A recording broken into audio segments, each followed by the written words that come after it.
From a young age, I have seen or experienced things that could be terrifying to some.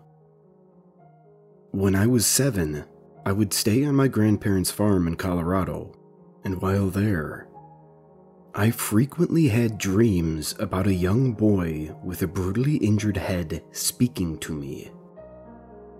When I woke up, I would swear to my parents that I saw a little boy running across the room, and I would see flashes of light across the basement where I slept. They always calmed me down, explaining that I had an active imagination and put me back to sleep. It wasn't until I was much older that my mother revealed, hoping not to scare me mindless, that a little boy had died on my grandparents' property. The interesting part is that he had died from falling off his horse and being dragged through the back pasture. His foot caught on the ropes, killed by being dragged head first into a rock on the ground. That was not the only incident I had that was unexplainable. But as I grew up, it became challenging for me to distinguish what might be paranormal and what might just be my imagination acting up. I had nightmares constantly, 2 or 3 a night most nights. My parents slept on my floor on many occasions throughout my childhood, as my nightly terrors frequently resulted in me knocking on their door, ashamed, asking for help to make it through the night. The weird thing about these dreams, however, was that sometimes they followed me after waking up. After some dreams, I would lie in bed and feel like there was something else in the house, wandering around. It felt like whatever was in my dream piggybacked a ride into my house by using me. Over the nights, I began to put together, whether from imagination or actual experience, that when I woke up from a nightmare and sensed something else in the house, they could also sense me. More importantly, I felt they wandered around with supernatural hearing every small thing I did, sensing my every movement.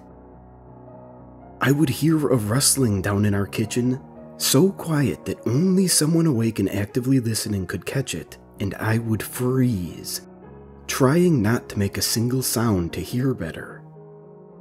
Eventually, I would need to swallow, and every time I did, I noticed that the movement downstairs would change.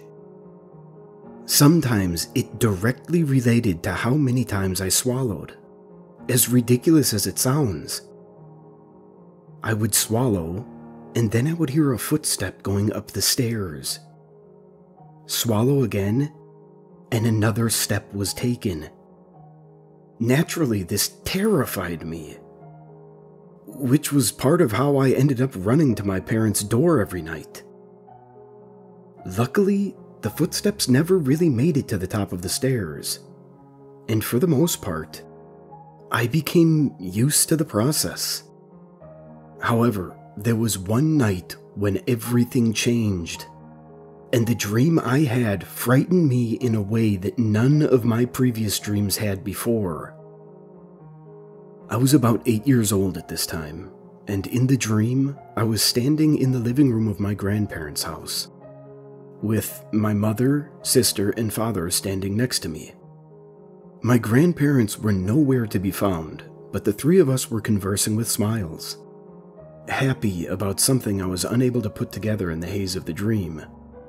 In the middle of saying something, my father turned and looked down the hallway from the living room where we were all standing, his smile dropping and his demeanor changing instantly. It was at this point that I noticed how dark the house was, and how the end of the hallway melted into a suffocating pitch black. My father remained transfixed on the end of the hallway, and I saw my mother's expression change similarly, as if they were coming to the same conclusion in their head that I was unable to attain myself. What did they know? Suddenly, my mom frantically pushed my sister and I onto the couch a few feet behind us. She handed us a pillow, and she was talking to us. I witnessed my father begin walking down the hallway into the darkness. Hold these as tight as you can to your face and think about the funniest joke you can remember. Do not remove these pillows from your eyes no matter what. Do you understand? I recognized that she was battling to appear as if she wasn't worried, all while still conveying an intense sense of urgency and seriousness to us. Without saying anything, I pressed the pillow against my eyes, fear beginning to swell in my stomach like a balloon. I knew something was horribly wrong, but I could not understand what. I heard my mom's footsteps softly move away from us on the carpet, towards the direction my dad had gone down. I began to see fuzzy shapes from how tightly I had my eyes forced together. The faint presence of my sister sitting on the faded leather couch a few feet to my right comforted me slightly, but it was not enough to counter the unexplainable terror that soaked me like cold water. My attention shifted as I heard the smallest commotion from the end of the hallway.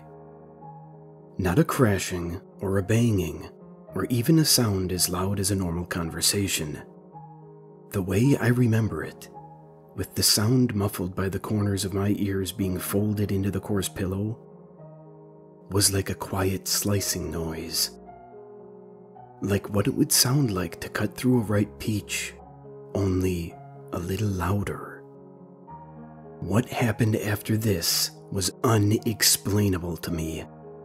After years of nightmares, I had developed the ability to sense when I was in a nightmare and use that realization to calm my nerves with the rebuttal that it was all fake. In this dream, I did not feel that way. I felt a paralyzing fear, and even recognizing that I was dreaming, I knew something was different. There was a weight of dread that had never been in any of my previous dreams. Something that clearly separated what was happening now from anything I had experienced. After hearing the noise and concluding in my head that the sooner I could figure out what was happening, the sooner I could wake up, I slowly removed the pillow I had been forcing against my face to reveal the room. I could still taste the leathery fabric of the pillow. The first thing I noticed was that my sister was no longer on the couch next to me. Her pillow was, but it was torn, and stuffing was falling out of it. In a normal dream, I would have found blood on the pillow, and that would have been the end of it. But this was not a normal dream, and the lack of blood or apparent horror unsettled me even more. I had never had a nightmare that had built suspense intentionally. I felt trapped in my dream. It was an inescapable prison, and my conscious mind was screaming, attempting to wake up so violently that my mind was ringing, but I could not get out. How did I hear something down the hallway, but not hear my sister leave from a few feet next to me? Terror and confusion intertwined in my head as a blaring siren, indistinguishable from one another, but both begging for me to wake up. I panned over the room, from where my father had been standing to the left, where the hallway he had walked down lay, meeting the corner of the living room. The next thing I noticed was how the overwhelming darkness at the end of the hallway had seeped out into the living room I was in. It reached just over the first quarter of the room, about 10 feet away from where I sat on the couch. My body filling with an indescribable lead of panic. I scanned for an explanation of where my family had gone. As I finished my scan, I finally found what I had been dreading. In the darkness at the corner of the living room, buried beneath layers of black nothingness, It was hiding. I couldn't see its shape from the darkness. I had no idea what it was or how large it was. The only thing visible from the darkness was a pair of stunning bright white eyes, and a few inches beneath them, an inhumane white smile that jutted out of the darkness. The smile consisted of clearly human teeth but was double the length of any normal person's grin, and it leered at me, smiling directly and intentionally at me across the room.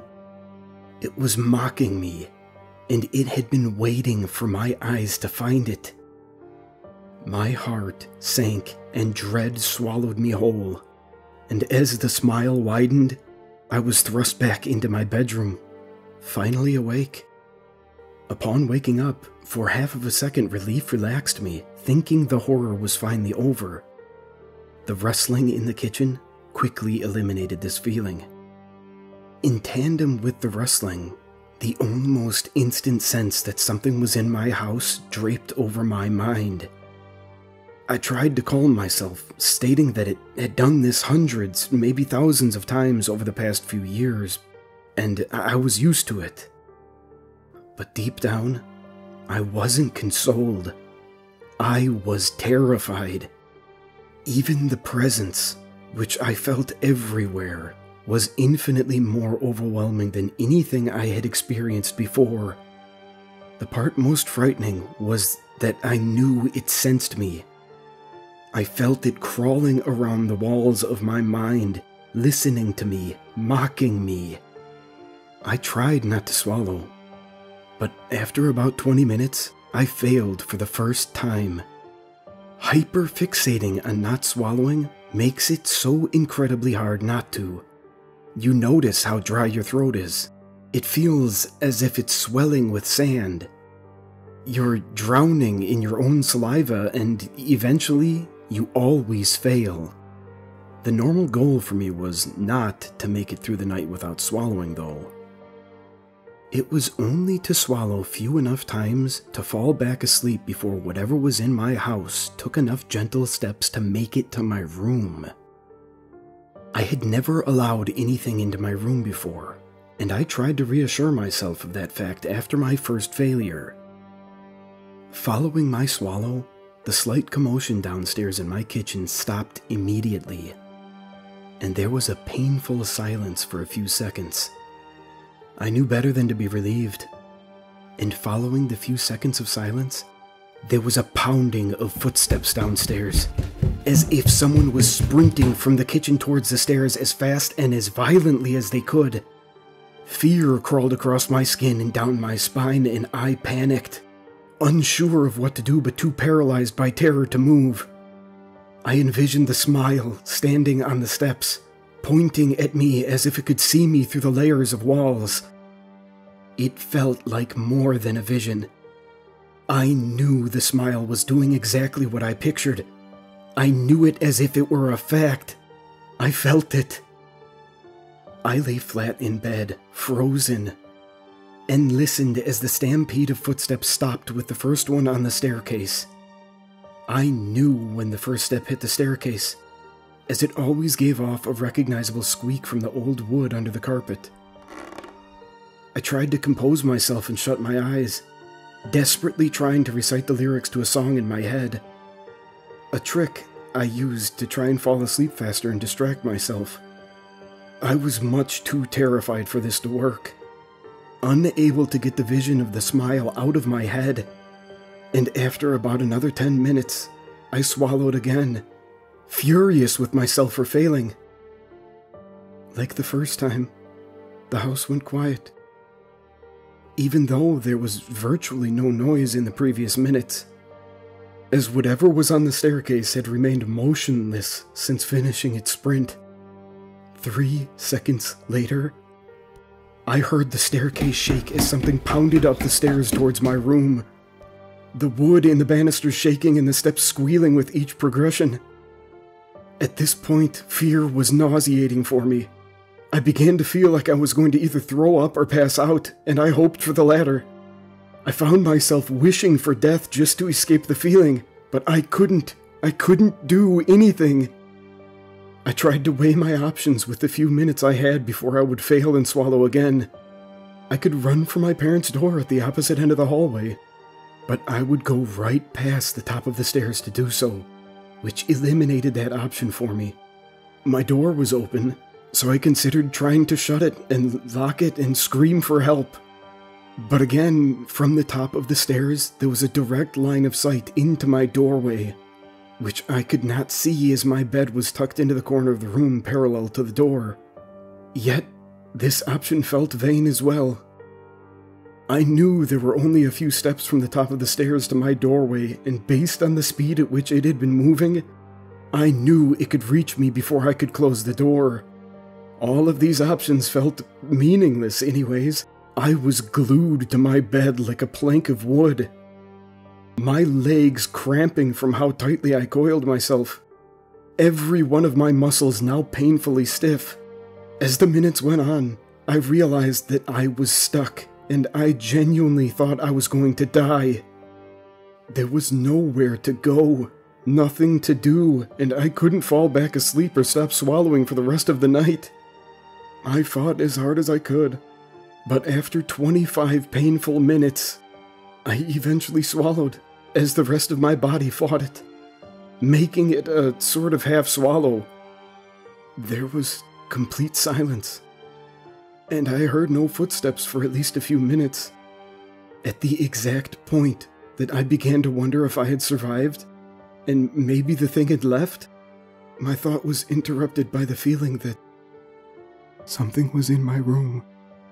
It had chosen not to sprint into my room this time, but I knew it was there.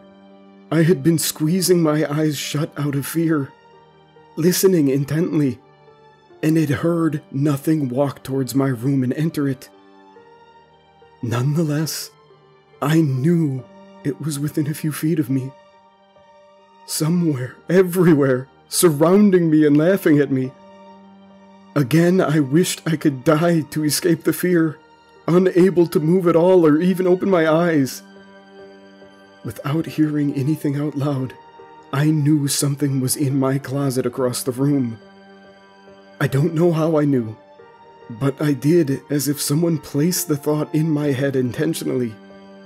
For the same reason we can't look away from car crashes, with logic gone and the anticipation taking over my mind, I opened my eyes, just as I had done in the dream about an hour ago. Exactly as it was in the dream.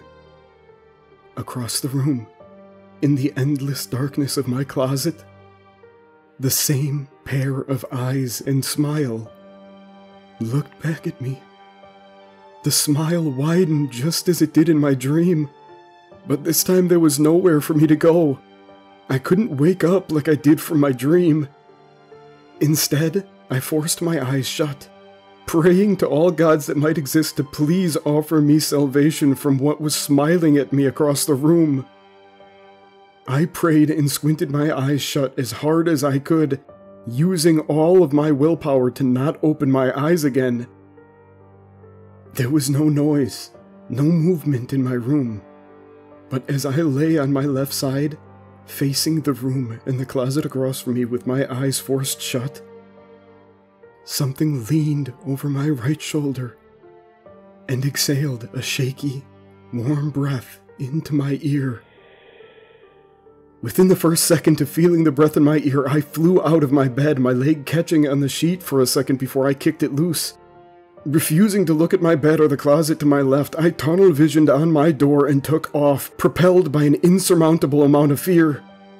I raced down the hallway towards my parents' room, wasting no time and shrieking as loud as I possibly could. I reached their room, banging on the door until they opened it a few seconds later, petrified that something was wrong. As you can probably expect, they checked my room, and nothing was there. Though that was the first time I encountered him, it certainly wasn't the last. That smile followed me through the next 6 years or so of my life. appearing randomly every few weeks or months to ruin one of my nights and reignite the fear I had of it. The dreams always started the same. I was with people I trusted, happy and having fun. And suddenly, the entire mood of the dream would switch, and despair would cover every surface. The people I loved and trusted would mysteriously disappear, with something always indicating that they had been killed. And at the very end of it all, hidden somewhere in my vision, was that smile leering at me from the darkness. That continued for a while, until the first relief I found when we moved to Pennsylvania, when I was 14. I saved up and bought a cute little pug to keep me company. Rosie, my new pug, slept at the end of my bed around my foot. And since the night I bought her, my nightmares reduced by nearly half. Whether it was from the move or Rosie, or both, I had a few years stretch where I didn't see the smiling thing, and I finally thought I shook it. It took me a little while to realize that maybe I didn't. When I was at the end of my senior year of high school, now 18 years old, I slept at my closest friend's house on the last weekend before graduation. Having smile-free dreams for years now, the thought of the man reappearing never even crossed my mind. In a way, he didn't reappear for me. I just found it strange that the following morning, while we were eating breakfast, my closest friend, Charlie, mentioned that he had had the worst dream of his life the night before. Still suspecting nothing, I asked what happened, and felt the dread creep back into my body as he mentioned his dream. He had been with his family at an amusement park, and then his family had disappeared. Following that, he had been looking around and found a roller coaster that was going with only one person on it. He said that the person on it was flailing around with a huge smile on their face, and it was the only thing he could see from where he was at. Yeah, that doesn't sound scary. I told him on the conclusion of his story, trying to mask my own fear. No, you don't get it. He insisted, now way more serious than he had been before. That wasn't the scary part. The scary part was when I saw it, when I woke up. I was now too scared to want to hear more details and wanted to move on. I'm sorry, Charlie. That sounds freaky, but I'm glad it's gone now. It was probably just your imagination messing with you. I consoled, hoping to convince him. He shook off the fear, trying to regain his normally humorous and unconcerned mood. I don't know, man. I'm just glad it wasn't looking at me. He chuckled nervously. I stopped in the middle of my walk to his kitchen sink, with a dirty cereal bowl in my hand. Wait, what? What do you mean? What do you mean it wasn't looking at you? I felt my heart picking up pace. My nerves were on end and I began to feel like I was being watched. No, man, it wasn't looking at me, thankfully. I thought it was looking at you. The eyes were looking to the left of me, down where you were, and the smile just kept getting wider and narrower in the same pattern of your breathing. It would, like, widen every time you inhaled and then get smaller when you exhaled again. My heart was bursting through my chest at this point, and I didn't feel safe in his house. Why would you not wake me up? Why didn't you shake me or something? I questioned, the panic beginning to come off like irritation. I'm sorry, man. I scooted forward to reach out and touch you, but as I was reaching out, I looked to the doorway again and it was gone. I just figured I was tweaking out like you said. Why does it matter? He questioned apologetically. It doesn't. That's a creepy dream, though. I reverted, trying to downplay it. I left his house that day terrified to go to bed at night, convinced that the smile would visit me as soon as my eyes closed. Luckily though, he didn't. I never fully understood why. A few years later, I went to college and met someone in the hallway whose family friend was apparently a psychic. My college friend knew a little of my history, and after asking one time why I was so tired, and I briefly explained that I had multiple nightmares a night, she recommended I visit this psychic, and curious for myself, I obliged. When I met with her, I explained everything weird that had happened to me, cynically noting how I didn't really believe in any of it and knew it was just my imagination. She met with me for free as a friend, so I felt fairly convinced she wasn't playing anything up for money. After hearing my story, she said she suspected, among other things, I had the ability to dead talk, simply meaning that those who have died could communicate with me. She said most of the time their communication is unintelligible, and they only really try to show me feelings. Most of the spirits that are strong enough to appear in a dream or make a noise in my house were spirits that were traumatically trapped, whether it be from a painful death or something along those lines. Thus, when they tried to converse with me, it often came across as fear, confusion, and anger, explaining how they concocted nightmares for me every night with little tie to my life. When I went into detail about the smiling thing, I could tell she was a little bit more uncomfortable. And I almost got the sense she was trying to relax me the same way I had tried to relax my friend Charlie, without letting him know the full story. She essentially said that if something terrible had been following me for a few years, I had somehow found a way to force it out. Except, if it was still appearing to those who slept near me, because apparently sleep was its way in, it was never fully gone. Instead of having free reign in my head, torturing me whenever it wanted, I had unintentionally created a barrier that prevented it from reaching my dreams, according to her. I thanked the psychic lady for the meeting with me, unsure of what to make of her information, and continued with my life. About 6 months later, in the summer after my freshman year of college, the next incident occurred.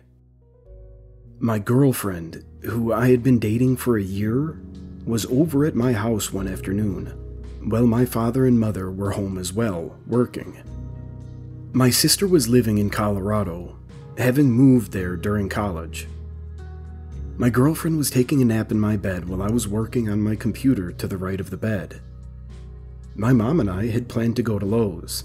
I was going to buy her some flowers and plant them for her as part of her Mother's Day gift. My father tagged along, and I left my girlfriend, not wanting to disturb her. I sent her a little text saying we would be back in an hour or two in case she woke up, and headed out. 30 minutes later, I was in Lowe's when I got a call from her. I picked up and stepped to a side aisle while my mom continued looking at flowers, and was bombarded by her, blurting out words in a frenzy.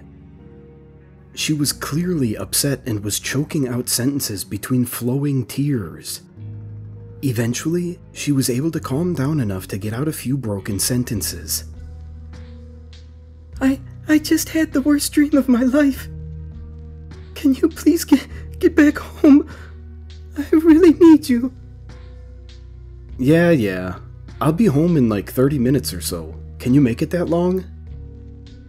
I was looking for my mom to get an estimate of the flowers she still wanted to look at, calculating in my head how quickly I could be home. No, I think I'm just gonna go home. I don't want to be here right now. She responded, improving slightly from her last sentences. Okay, I'll stop by your house when I'm done. Please get home safe, and we can talk later. I wasn't too worried about the drive, because she was literally one street away from her house, but I was still concerned about her. When I stopped at her house an hour later, she was still visibly upset, but obviously much more put together than she had been before. She was reluctant to talk about it, but I finally was able to coax her into telling me what happened. She informed me she was in a dream where she was standing in my driveway with me next to her, and we were laughing while talking about something. She said it looked like a pretty day, and it was a nice dream. There were lots of birds flying around, and she was happy. Well, I was happy, and then everything changed really fast. She explained. The birds that were flying through the air froze in place, and I turned to ask you what was happening, and you were laughing at me, and then you were just gone. I grabbed her hand and looked at her intently, pushing her on without saying anything. So I was turning around and trying to look through all these frozen birds, and then the day felt a lot worse. I felt like it was the worst day of my life, even though nothing had happened, and it felt so dark. This fit the formula so far, so I was pretty convinced it was him. Sure enough, she continued. I walked out into the street in front of your house looking for you, and I just felt like something horrible was next to me. I felt like something terrible was looking at me and I couldn't find it. I did circles around the street with all those birds frozen everywhere around me, and then I saw this thing on the roof of your house. Just by saying that, she clearly grew more upset and tears welled up in her eyes. Bursting with fear and anticipation now, I squeezed her hand and asked what it was she saw. Well, it was like a bird, but a lot bigger. It covered the entire roof, and it was laying flat on it, not standing up. She continued, fighting back tears. It had a long neck with missing feathers, so it was all red and bloody. The worst part is that its neck was all twisted and broken. So its head was completely upside down while the rest of its body was laying flat on the roof. Any doubt that I had left was eliminated, and she confirmed my suspicion. But its head wasn't normal. It had these huge human teeth, and it was smiling at me with its upside down face from the roof. And I swear, it was looking directly at me. Now that I had all the information, or at least I thought I did, I shifted into comforting mode instead of interrogation, reaching forward to try and rub her arm and begin working on making her feel better. She winced back though and continued talking. No, I'm not done. I kept trying to wake up after that thing was grinning at me, and I couldn't wake up. I was trying so hard to get out, and there was nothing I could do. I just felt stuck. And then I did wake up. But not because I wanted to, because there was something tapping me on the shoulder. It was at this point that she began to burst into tears again, overwhelmingly upset from the recollection of the feeling. Something was tapping me, and then I rolled over because I thought it was you napping with me. But it wasn't you. There was something just smiling at me an inch from my face. Her voice picked up, and she began to lose control of herself. I tried my best to help her as she finished. It was smiling at me, right next to me, and I saw its fingers still poking out. She was now standing, pointing her shaking finger at me to display what she saw. The smiling man had never gotten that close to me, so at that point I began to panic as well. But I didn't want to make her feel worse, so I did my best to hide it. What happened after that? I asked, my voice shaking for the first time. I jumped out of bed, and it was gone. She was incredulous, and I could tell she was worried about what I thought of her. I grabbed her and held her, not asking anything while my mind raced through what to do. I had never told her about the smiling man, and there was no way that many coincidences could line up. When I returned home later that day, as it was getting late, I noticed that my room felt particularly uninviting. This could have been a placebo from the story, but the room seemed to hold hostage an all too familiar sense of dread. I slowly cased my room, not sure what I was looking for, but unsure of what else to do. I eventually gave up, thinking that I was going to have to sleep in my bed at some point, so it may as well be tonight.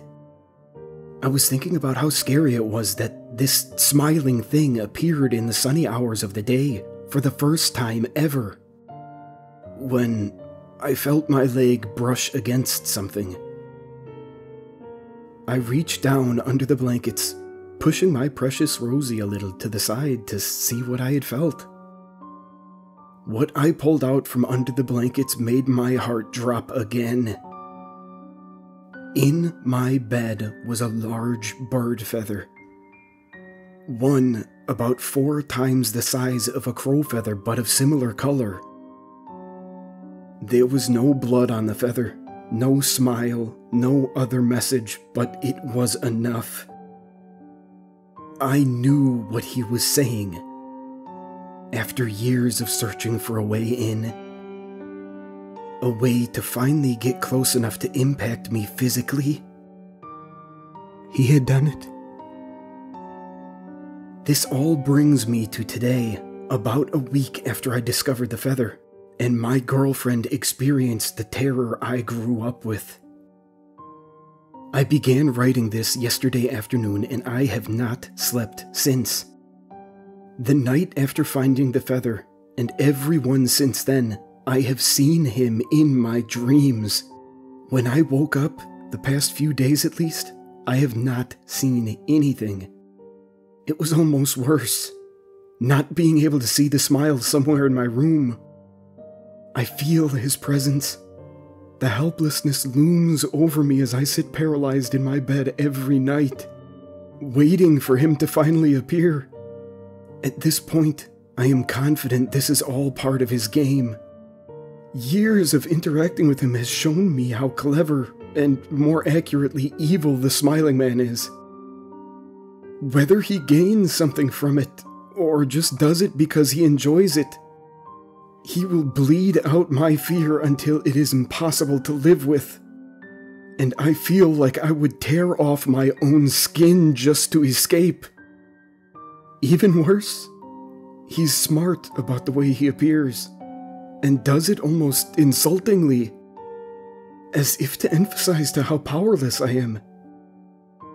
For example, the birds my girlfriend saw in her dream were all mourning doves. Birds that I had told her a few weeks before gave me comfort and made me feel safe because I grew up with them. I find it no coincidence that those were the birds in her dream. He mocks me in every little detail, dragging out the torture. Now, I don't even need to be sleeping to sense him arrive.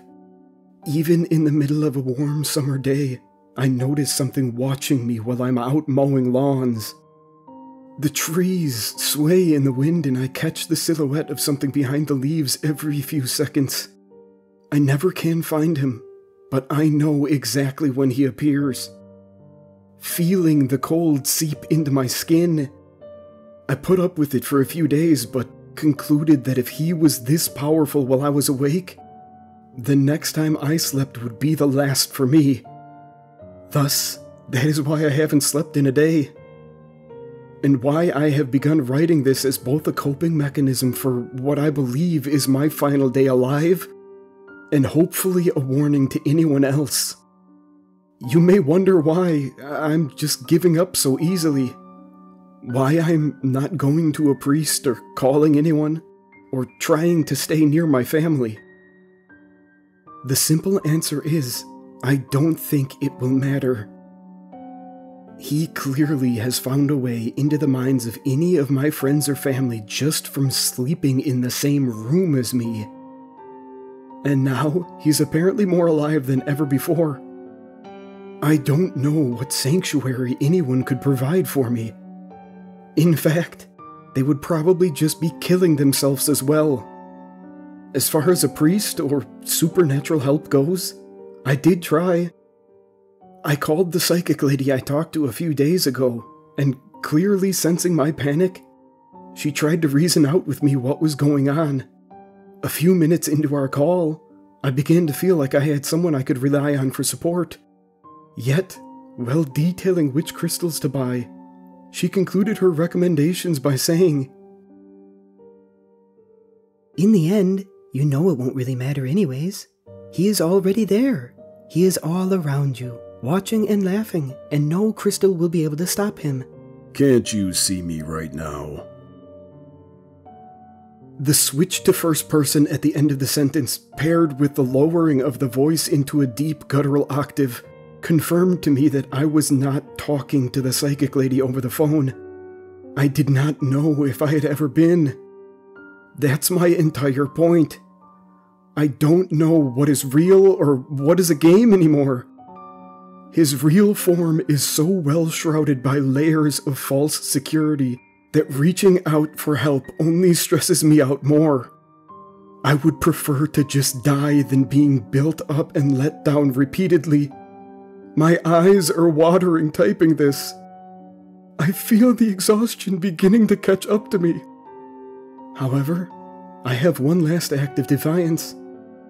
Residing in the plate of sleeping pills I have resting on my bedside table. Or maybe that's exactly what he wants. Either way, I don't care. I am tired of being terrified. As I type this, it grows later into the night, and I feel his presence waiting for the right time to begin the show. Panic is bubbling in my gut, and though I am tired, my mind still provides me no peace from the fear. Right on cue, I hear a pan drop in my kitchen downstairs, shocking me and making me jump from where I'm sitting on my bed. My mind pumps adrenaline, and I am painfully aware that this time he has a lot more capabilities than just breath in my ear. My typing is speeding up, and as I'm finishing this sentence, he is already on the first step towards my room. I heard the squeak. His steps are slow and intentional, different from the first time I met him. Now he's at the top of the stairs, pacing towards my room. My parents sleep blissfully, and my girlfriend one neighborhood over. They all have no help to give. There is nothing more dangerous than being the last person awake in the house. There is a quiet, gentle knock on my door. 3 slow, intentional knocks. I feel the smile through the door, as if the door is not even there, and I'm looking right at it. My muscles tense, and I feel thrown back in time to the days of paralyzing fear in my youth. Rosie, the last shred of comfort these last few days, looks up and tilts her head at the door, her ears raised. Tears are welling up in my eyes. Hopelessness, battling fear to be the victor of my emotions. My attention shifts as I hear my closet doors rattle with 3 gentle, drawn-out knocks. I see the doors rustle over the top of the laptop I'm typing on. I have closed it, anticipating in the nights past he might try to make an appearance there. Nonetheless, he smiles at me through the closet, and my shaking hands take a few tries to spit out each of these sentences. I don't want to waste any time waiting for the sleeping pills to kick in, so I grab the plate next to me and force down as many as I can. Ironic that a few years ago I would fight so hard not to swallow in the presence of this smile, and now I do it as a form of escape. The pills are down, and I can only hope for them to kick in quicker. The window on the left side of my room has the blinds open. How could I have forgotten that? In my peripheral vision, as I continue to type, I see two bright white shapes stab through the darkness of the night sky, dropping down slowly from the top of the window. I refuse to look at the window, knowing, as the third, wider white shape lowers over the window, it's him, smiling upside down. I live on the second floor of my house. A shadow extends over the white shapes, reaching down towards the bottom of my window. I see a dark movement of what I can assume to be a hand reach forward and exert 3 knocks, all of which are substantially more violent than the past ones, though they are delivered at the same slow, intentional cadence. I see the triangular smile widen after the 3rd knock finishes. The fear-induced nausea ignites in my stomach, and dread drops like a kettlebell onto my gut, weighing me down against the bed. It takes all of my willpower to not look out the window. I turn to my right, blocking the window out of sight. There are 3 more knocks at the door to my room and my closet at the same time. I want to scream and run and cry and die faster. I want to do anything to remove myself from where I am right now. Something is scratching on the other side of the wall to the right of my bed, and I feel the smile a mere 2 feet away from me, separated by only a thin layer of plastic, looking directly at me. Rosie jumps off my bed and is now in the center of the room, turning to track all the knocks across my doors, walls, and now tapping on the window as well. He is begging me to look at him, to see the smile. I know he is, but I won't. My mind keeps reiterating that my parents are only a couple of steps away, down one hallway, and that I can make it somehow. But the pills are already down, and at this point, I don't know if I want to continue living. I sympathize with the survival instinct periodically giving me desperate pushes to do something, knowing it will not win tonight. Suddenly, the noises stop, all at once, and I freeze. I hear my heart pounding, and my mind races through instances of our interactions. I remembered the first time I recognized this silence, before he began sprinting across the first floor of my house. The first night I met him. This is not a good silence. The noises may have stopped, but the weight of all the smiles around the room has not. This is his final act, and he mocks me before killing me. I am frozen in place. My heart beats erratic and loud. I focus on Rosie in the middle of the room, refusing to give him what he wants. My beautiful, perfect pug is the only thing I will devote my attention to. I feel his smile waiting for me in every corner, and I begin to feel my stomach climbing into my throat. My vision getting blurry, hopefully from the pills. I will myself to die faster. I focus on the details of Rosie's fur, the patterns I have grown up identifying, and try to find the memories I have of her from the depths of my fear-scattered mind. I study her floppy ears and the back of her head as she continues to watch my door. I love her more than anything, and my heart sinks as her head begins to turn. Her body not turning with it. Her head rotates, her neck breaking as it turns towards me while the rest of her face doesn't. Her poor smushed nose replaced by a smile that wraps nearly half of her entire skull. Filled with human teeth that gleam at me.